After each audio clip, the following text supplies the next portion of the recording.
Every empire rises on ambition, and every fall begins in silence. The Janissaries had once been the steel of the Ottoman sword, disciplined, loyal, and feared. But power, unchecked, transforms. What was once an elite brotherhood began to fracture. The line between guardian and oppressor blurred. This is not the story of their glory. This is the story of their unraveling.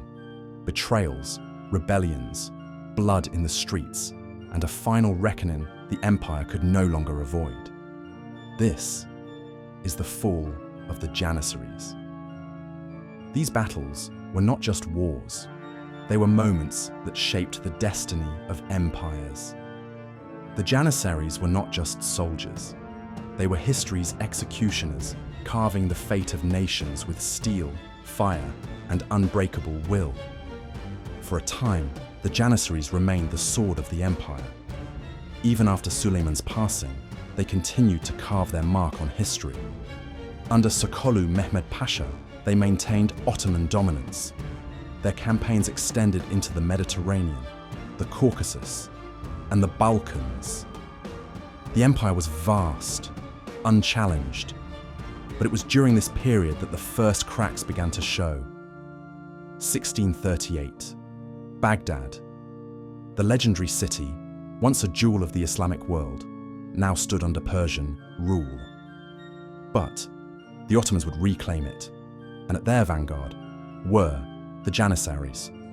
Murad IV, a sultan unlike any before him, led them personally. He was young, ruthless, determined to restore discipline. The siege was brutal. Cannons thundered. The walls crumbled under relentless bombardment.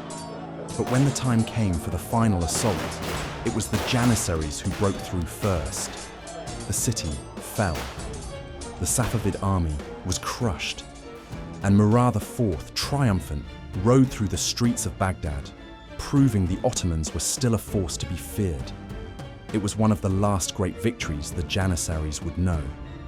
But power breeds arrogance, glory turns to indulgence, and discipline fades.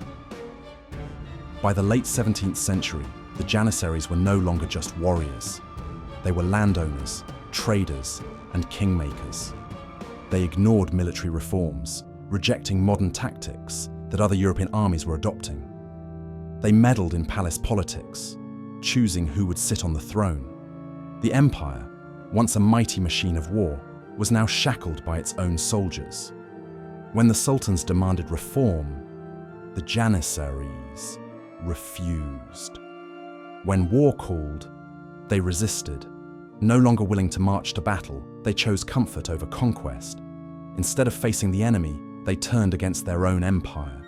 Uprisings, mutinies, assassination, and so the question remained: how long could the Ottomans tolerate an army that no longer served them? And when the empire would finally strike back, would it be too late? The cracks in their once unbreakable structure deepened. The Ottoman war machine, once unmatched, now moved sluggishly, burdened by internal strife. Wars that should have been victories turned into drawn-out stalemates. Opponents that should have been crushed stood firm. The decline had begun.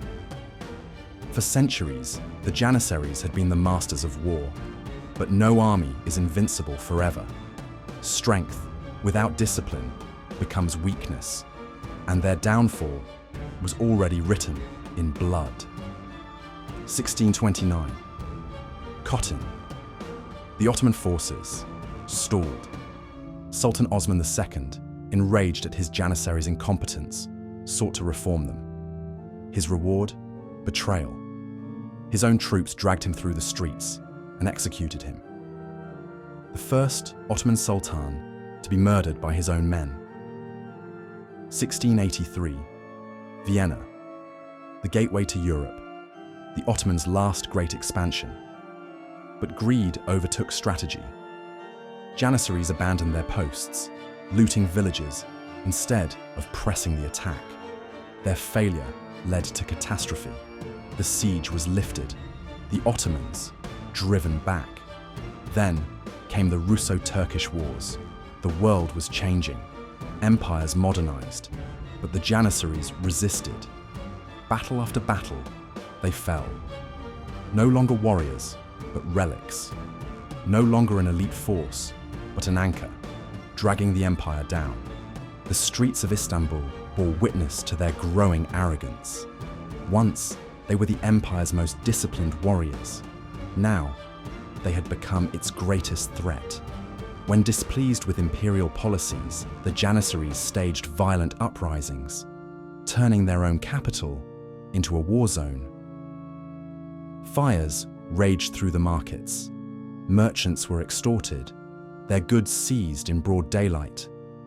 The so-called barracks revolts paralyzed the city. The Sultan's ministers, terrified of provoking their wrath, walked on a knife's edge. A single misstep could cost them their lives. The protectors had become the oppressors. By the early 19th century, the Ottoman Empire could no longer afford to tolerate the Janissaries.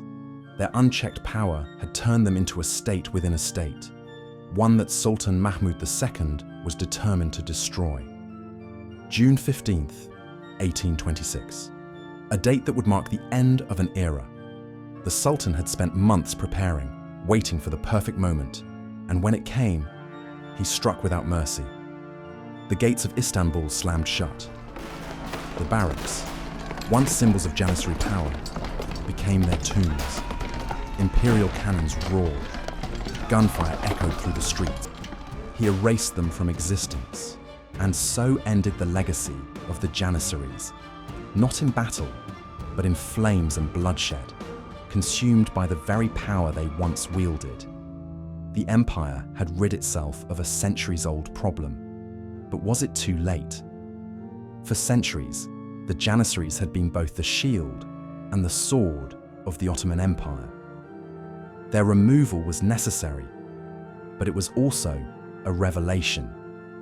The corruption that had weakened the empire was far greater than just one military corps.